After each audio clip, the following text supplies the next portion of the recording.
A blessed Sunday to all. Welcome to our series, Understanding the Old Testament. We are still on era number 2, the fall, pagkahulog. Today we shall look at the 10th event, the Great Flood. Actually, this is second to the last event under fall. Ang key idea natin dito, throughout the years to follow, the human race grew and became so sinful that God destroyed the earth and its inhabitants with a great flood, except for God-fearing Noah and his family. So, ayan ang pinakabuod ng ating pag-aaral ngayon. Ang key passage natin, makikita natin sa Genesis chapter 6, 5 to 15. So the Lord saw the wickedness of man was great in the earth, and that every intention of the thoughts of his heart was only evil continually. And the Lord was sorry that he had made man on the earth, and it grieved him to his heart. So the Lord said, I will blot out man, whom I have created from the face of the land, man and animals, and creeping things and birds of the heavens, for I am sorry that I have made them. But Noah found favor in the eyes of the Lord. Are the generations of Noah. Noah was a righteous man, blameless in his generation. Noah walked with God. So may naalala ba kayong Bible character na pinag-aralan natin with the same description as Noah? Verse 10, and Noah had 3 sons, Shem, Ham, and Japheth. Now the earth was corrupt in God's sight, and the earth was filled with violence. And God saw the earth, and behold, it was corrupt, for all flesh had corrupted their way on the earth. And God said to Noah, I have determined to make an end of all flesh, for the earth is filled with violence through them. Behold, I will destroy them with the earth. Verse 14, make yourself an ark of gopher wood, make rooms in the ark, and cover it inside and out with pitch.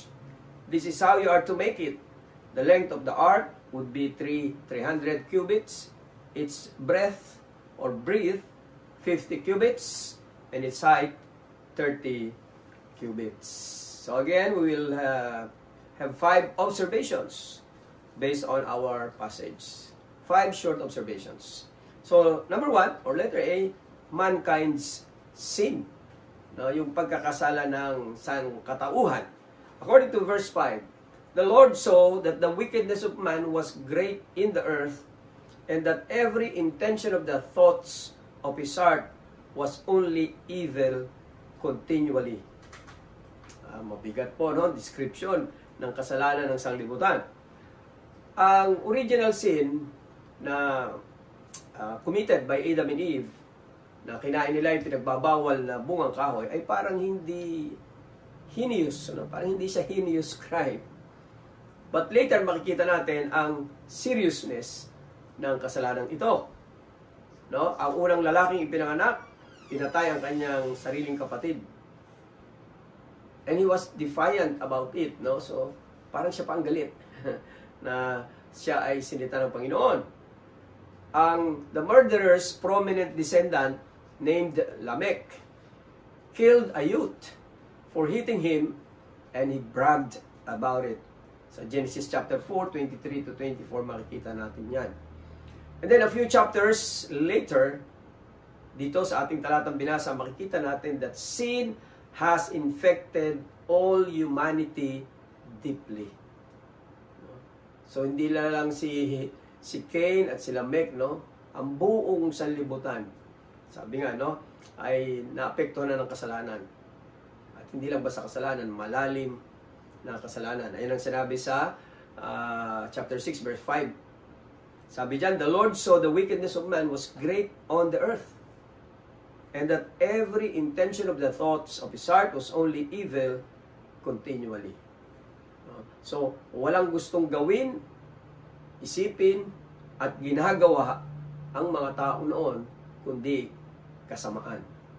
Hindi ko ma-imagine, no? Ang itsura ng mundo nung panahon na yan. Previously, the family of Cain had been characterized by violence. Yung pamilya lang ni Cain, no? Pinatay ni Cain, may pinatay si Cain at saka si Lamech. Pero ngayon, according to our text, yung kalalaan, ano, the severity and pervasiveness of the wickedness of all mankind. Sabi nga sa verse 11, the earth was filled with violence. Talagang matindi na kaguluhan, no, sa buong mundo. So, sin brought its own consequences even without God intervening to punish the perpetrators. So, hindi pa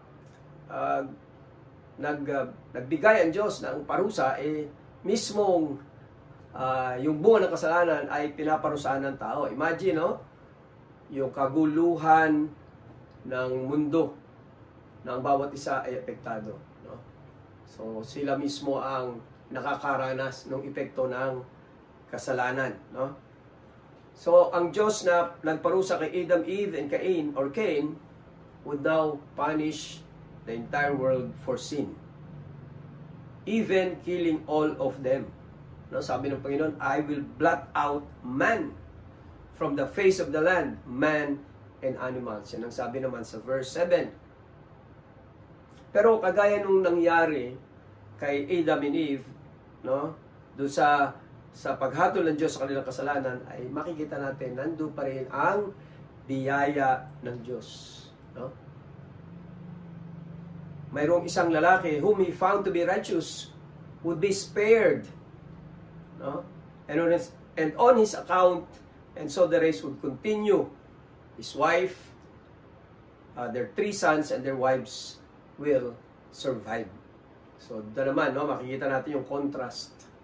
No, yung grace ng Panginoon ay nandun pa rin through the family of Noah. So, ang righteous man, ang pangalan niya ay Noah. No? Nasabi na pag-aralan natin, ang ibig sabihin ay rest. No? Ang description ay who walked with God, according to verse 9. Itong description na to ay kapareho ng kanyang ninuno na si Enoch. Now, whereas Enoch's relationship with God spared him from dying, no? Yun ang naging bunga noon, kanyang pagiging o paglakad kasama ng Panginoon. Noah's relationship and lifestyle spared him from dying in the impending judgment. So makikita natin dito, no, na kaya nga si Noah ay inilarawan as righteous and blameless. So pwede nating sabihin na si Enoch ay namuhay ng ayon sa inaasahan ng Diyos, no? Samantalang si Noah, makikita sa kanyang pamumuhay yung integrity and moral uprightness. Okay? Pangalawang observation, makikita natin God's repentance. Sabi sa verse 6, and the Lord was sorry that He had made man on the earth, and it grieved Him to His heart. Nang sabihin ni Moses, o nang isulat ni Moses, that God was sorry, the Hebrew word is niham. No, He was sorry that He made man. It does not mean that He believed, or God believed, that He had made a mistake, or that He had not foreseen what would happen. No?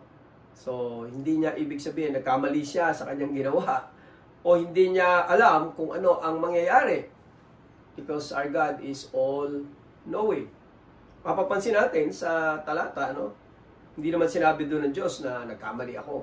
No? Sabi niya lang, I was sorry.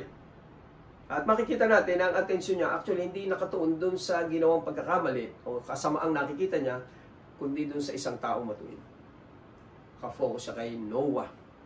At makikita natin doon na ipagpapatuloy pa rin ng Diyos ang lahi ng tao sa kabila na alam niya na ang puso ng tao ay makasalanan. No? So, makikita natin. So, hindi talaga siya nagsisi, as in, paniniwala ng iba, no? Sinasabi nila, nagsisi ang Diyos, no? Mali ang kanyang ginawa. Ang binibigyan din dito sa passage ay yung pain God experienced when people sinned. Yung sakit ng puso, so to speak, ano, sa Diyos, no? Kapag ang tao ay nagkakasala. Sabi sa verse 6, sabi doon, He was grieved in His heart. So, hindi yung siya ay nagsisip na kamali siya, kundi yung nasaktan siya. doon sa ginawa ng tao. No? So parang ano yan parang yung sorry ka para sa nangyari sa ibang tao, pero hindi naman ikaw may kasalanan. No? Pero sorry ka, no? Nalulungkot ka sa naranasan nila. No? Kaya even though God was sorry, at naramdaman niya yung sorrow, yung lungkot, no? At lilipulin niya ang lahat ng tao, ang maganda rito ay hindi niya binago ang kanyang plano, no? Na i-preserve ang mankind at itutuloy ang pangako niya na ginawa doon sa Garden of Eden, no? Itutuloy niya. Sa scripture, pag sinabing God repented or changes his mind, hindi ibig sabihin, hindi niya alam ang gagawin niya o nagkamali siya, no? Kundi ang ibig sabihin, binibigyan niya ang tao ng pagkakataong magsisi. No? Na kapag ang tao ay nagsisi, so to speak, babaguhin niya kanyang isip at hindi niya itutuloy ang paghatol. No?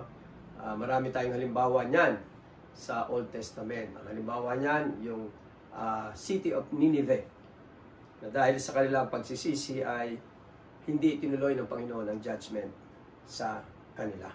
No, yun ang ibig sabihin nun. God repented. Pwedeng baguhin ng Diyos. No, dito sa context ng Old Testament, ang kanyang parusa kung sila ay magsisisi. Okay, pangatlo, na observation, makita natin ito. God's plan. Sa verse 7, so the Lord said, I will blot out men whom I have created from the face of the land, man and animals, and creeping things and birds of the heavens. For I am sorry that I have made them. But, verse 8, no, but Noah found favor in the eyes of the Lord. Ang ganda ng contrast na yun. But, no, Noah found favor in the eyes of the Lord. So, ang plano ng Diyos ay i-blot out, lipulin, burahin ang sangkatauhan sa pamamagitan ng isang universal or worldwide flood.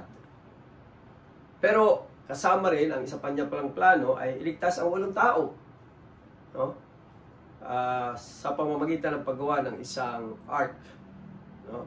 O a rectangular box-shaped boat na sabi ko nga tinatawag, sabi ng Bible ay tinatawag na ark, no?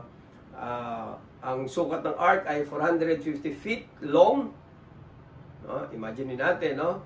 Or 137 meters long, 75 feet wide, yung lapad niya, and 45 feet or 14 meters high, o yung height niya, no? So, yun yung sukat ng ark. It was built for stability, not locomotion. So, hindi siya ginawa para siya ay maglakbay o maglayag, no? Kundi siya ay ginawa para maging matibay na doon ipipreserve yung mga tao at yung mga hayop na ilalagay sa loob. So, ang mahalaga lang siya ay mag-float sa tubig at hindi siya masira. No? Kaya sa ibabaw nitong ark o barko, no, ay mayroong liwanag galing sa taas, may ventilation, at may access sa iba-ibang bahagi ng barko na we will try to describe later on. So kung tayo magtutuloy bumasa, no, from verse 16 to 22 sa chapter 6, nandun ang description ng ark. Sabi doon, no, mayroon siyang 3 levels, 3 stories. At least 2 doon sa 3 stories ay para sa animals and food, no, para ma-preserve din sila, no. 2 of each kind, yan ang sabi dyan sa description, no, would be saved as well. Siyempre, kaya 2 of each kind, siyempre, again, for the purpose of reproduction. So, the fact that Noah could collect all the species is amazing in itself. No? Paano niya nakolekta lahat yun, no, na ma-represent ang bawat species doon sa loob ng ark. Dahil nga, ang purpose ng Diyos ay hindi lamang for judgment, but for preservation. At naniniwala tayo na siyempre may pagkain doon na naka-store stored on the ship, no? Para din sa tao at sa hayop. Now, besides the fear of animals for reproduction, mayroon ding 7 pairs of clean animals na isinama doon sa ark. Most probably, and later makikita natin, ito ay para sa sacrifice. No? Na ito ay sinimulan ni Abel, na siya ay magsakripisyo sa Panginoon, at naniniwala tayo na ito ay naging tradisyon na, no? Bilang pagkilala sa Diyos, sa kanyang kabutihan, sa pag-sustain, at sa kanyang sovereignty and authority sa kanilang buhay. Okay, pang-apat na observation is the flood. Yung baha. Okay, let's read Genesis 7:17 hanggang verse 24.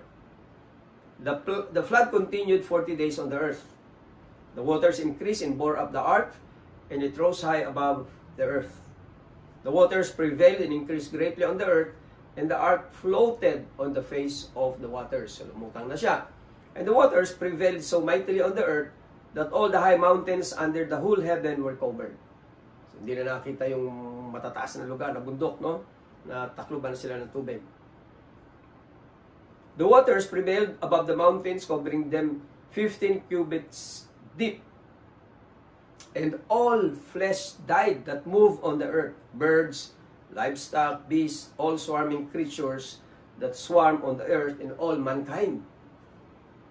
No? Sabi pa rito, no? Everything on the dry land in whose nostrils was the breath of life died. So lahat ng hayop, siyempre tao na humihinga sa pamagitan ng ilong, ay namatay lahat.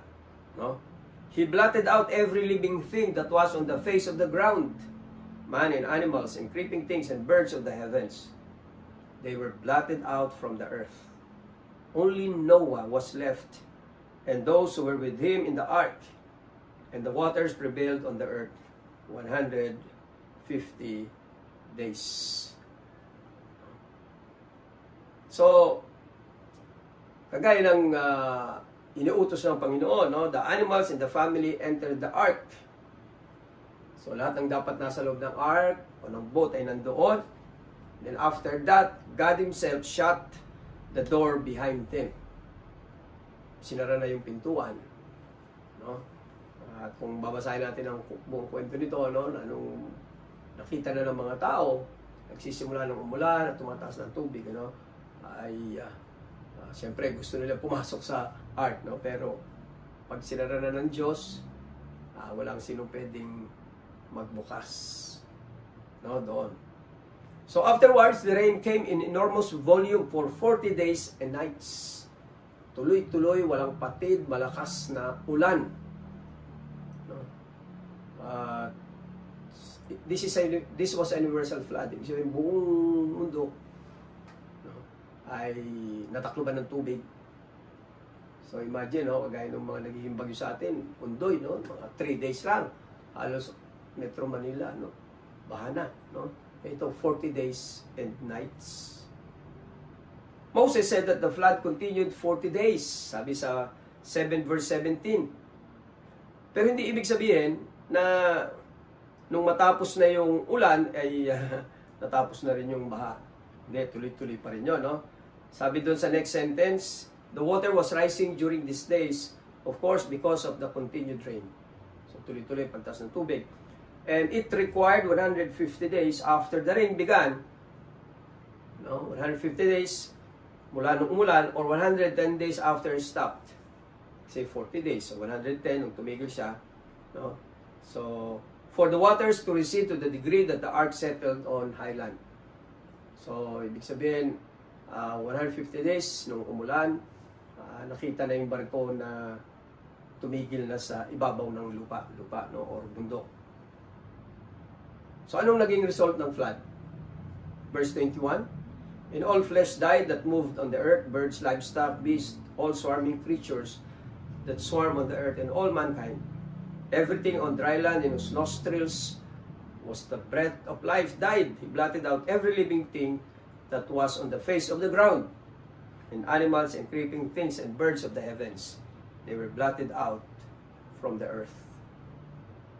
So yung naging judgment ng Diyos dahil sa kanilang kasalanan. At siyempre, as we go along with our studies sa New Testament, makikita natin din yun, that there will be a final judgment dahil sa kasalanan pa rin. At again, makikita natin yung grace, no, doon sa sa statement na except for Noah and his family who was at the ark. So dito makikita natin larawan ng salvation na naranasan ni Noah and his family because they were at the ark or inside the ark. At siyempre later on makikita natin ito ay type, no, ng pagliligtas ng ating Panginoong Jesucristo sa atin. Kapag tayo ay nasa Kanya, kapag tayo ay nanampalataya sa Kanya, meron tayong salvation. Na kapag dumating ang judgment, will not be judged. No? Dahil nasa atin ang Panginoong Jesucristo. Okay, and last observation, Noah's response. Anong naging tugon ni Noah, no? So, basahin natin Genesis 8:20 to 22. Then Noah built an altar to the Lord and took some of every clean animal and some of every clean bird and offered burnt offerings on the altar. So, ibig sabihin, lumabas na sila sa ark. At ito ang unang ginawa ni Noah. Nagtayo siya ng isang altar, no? At nag-offer siya ng sacrifice ng mga clean animal. Sabi nito, every clean bird he offered as burnt offerings for the Lord. Sabi sa verse 21, and when the Lord smelled the pleasing aroma, mabangong samyo na amoy ng Diyos, no? So it's a description, no? A figure of speech, no? The Lord said in his heart, I will never again curse the ground because of man. For the intention of man's heart is evil from his youth, neither will I ever again strike down every living creature as I have done.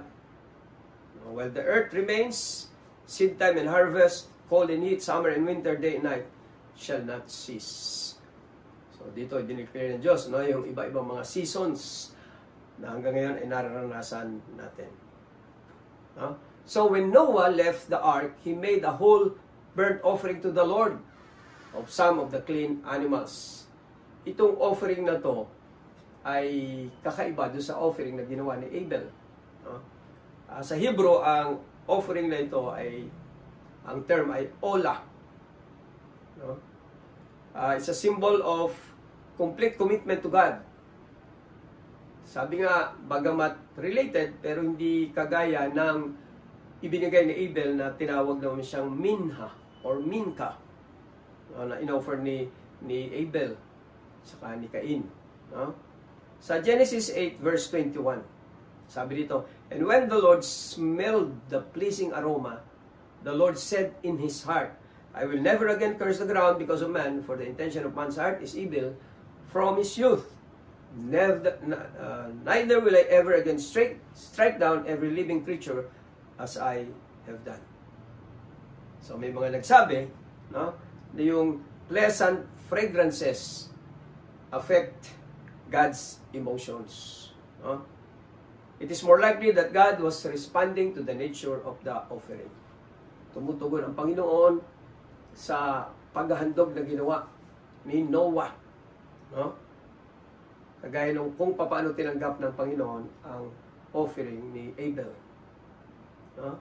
So now God responded to Noah, who went to the effort to offer a fragrant offering. Sa ngayon, no? Ano bang inahandog natin sa Panginoon, no? Siyempre, primarily ang ating buhay. Our body as a living sacrifice. Kaya nga sabi ng Bible, sa lahat ng ating ginagawa, gawin natin to para sa kanyang kalwalhatian. So our life is our offering to God. So ang tanong lang ano ba amoy, no? Is it fragrant? Mabango ba? Samyo ang buhay natin bilang handog natin sa Panginoon. No? Napapangiti ba natin ang Panginoon sa ating mga ginagawa? Hindi lang para sa Kanya, hindi lang yung ginagawa natin sa loob ng church, no? Kundi yung ginagawa natin araw-araw sa ating buhay. Whether you drink, you eat, do it all for the glory of God. Sa pagbubukas ng chapter 9, no?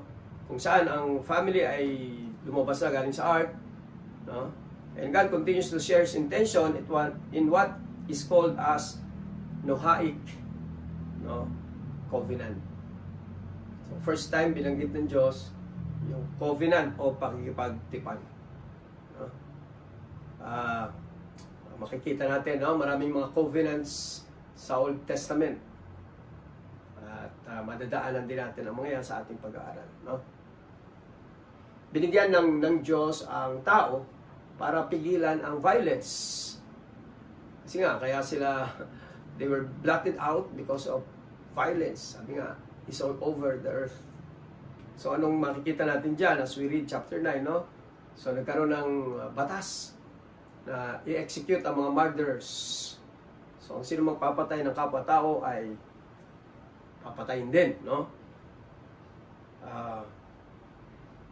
Dahil nga, tayo ay nilikha sa image ng Diyos. Kaya mahalagang tao. No? Yun yung point doon. Representative tayo ng God because we were created in the image of God, kaya dapat ay igagalang natin ang bawat tao, irregardless ng kanyang posisyon o status sa buhay.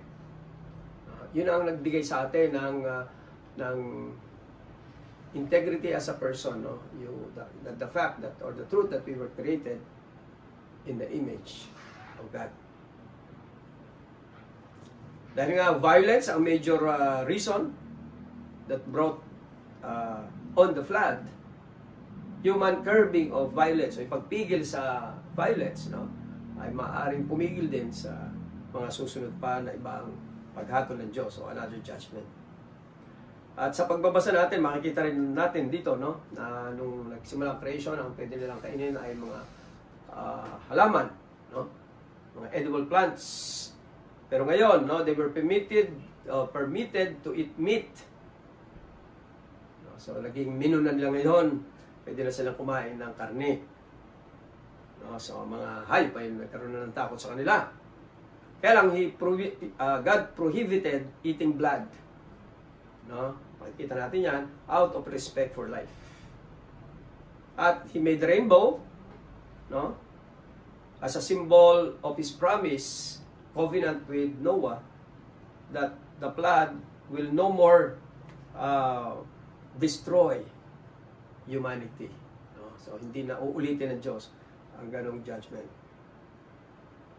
Pero bago yung mga pangako na ito at mga tungkulin na ibinigay kay Noah, ay pinagpala niya ang tao. God bless humankind again as in creation.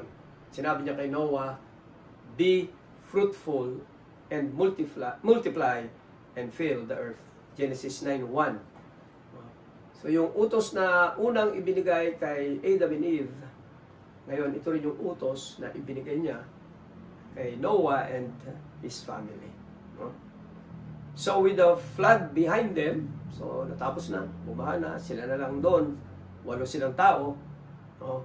Now we can say that Noah and his family became a part of a new creation.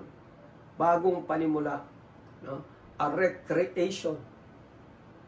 And God's intention or good intentions for mankind will continue so that the promises to Adam and Eve will still be in force. So tuloy pa rin ang pangako ng Diyos at magaganda pa rin ang pangako ng Panginoon. So, in conclusion, let's look at the summary. So, mayroong 4 na highlights na maganda yung matandaan natin dito sa ating pag-aaral. Number 1, Seth's descendants, or Noah, found favor with the Lord because he was righteous and blameless, even though he lived in the midst of a terribly wicked generation. So, kaya pala nating mabuhay sa isang mundong makasalanan, no, kung tayo lamang ay mananatili tapat sa Panginoon. It's not impossible, no, to live holy in a wicked, sinful world. No, maliwanag yan. Nagawa yan ni Noah and his family. Number 2, God instructed Noah to build a massive ark in order to save his family, as well as representatives of every kind of land animals from the great flood he would send. So God provided something that would save them. In the same manner, God provided a person, His only begotten Son, to save us, from judgment also. Para dun sa mga mananampalataya sa Kanyang anak, ang ating Panginoon Kristo, bilang Diyos at tagapagligtas. Number 3, when the ark was completed and the animals and Noah's family were safe inside, God shut the door of the ark. There will come a time na there will be no more salvation for anyone. Gaya dito, no, nung isinara na ng Diyos yung ark, wala na. That's the end. So, beloved in the Lord, ngayon tayo, no, na hindi pa bumabalik ang Panginoon, wala pa yung final judgment of God, may pag-asa pang bawat isa na hindi pa nakakilala sa Panginoon. No? So, nawa, gamitin tayo ng Panginoon na makapag-akay ng mga kaluluwa sa Panginoon. No? Lalong-lalo na ang ating mga mahal sa buhay. No? Kagaya ni Noah, no? Kasama niya ang kanyang pamilya na naligtas. And I hope yun ang desire natin, yun ang prayer natin, at yun ang workout natin, no? Na madala natin ang ating pamilya, sama-sama tayo, mararanasan ang kaligtasan. Amen? At last, number 4, after the flood waters receded, bumaba na ang tubig, and the ark landed safely, Noah built an altar and worshipped the Lord. Sa bawat mabuting ginagawa ng Diyos, walang ibang tugon mula sa atin, kundi ang pag-aalay at ang pagsamba sa Kanya. At nawa, no, sa bawat araw na dumadaan sa ating buhay, sa bawat katapatan at kabutihan ng Diyos na ating naranasan, sa kabila ng mga hamon, pagsubok, problema, ay lagi tayong magwawaka sa araw, sa gabi, na nagpapasalamat at ginagawa nating pagsamba ang lahat para sa Panginoon. Tayo manalangin. Ama, marami pong salamat sa aral mula sa flood, sa baha. Bagamat napakalungkot pong kwento ito sa kasaysayan ng humanity, pero makikita pa rin namin ang grace mo, Panginoon, through the family of Noah. So kami po, masasabi ngayon na nakakilala sa inyo ay kasama sa mga iniligtas mo. Ang prayer lang namin, Panginoon, while we still have the chance, and while still people have the chance, gamitin mo kami na mga pag-akay rin ng mga kaluluwa para makasama namin, lalo na aming mga family members, makasama namin doon sa ark that symbolizes our salvation when we believe in the Lord Jesus Christ as Lord and Savior. Salamat po. We bring back all glory and honor to you. In Jesus' name we pray. Amen and amen.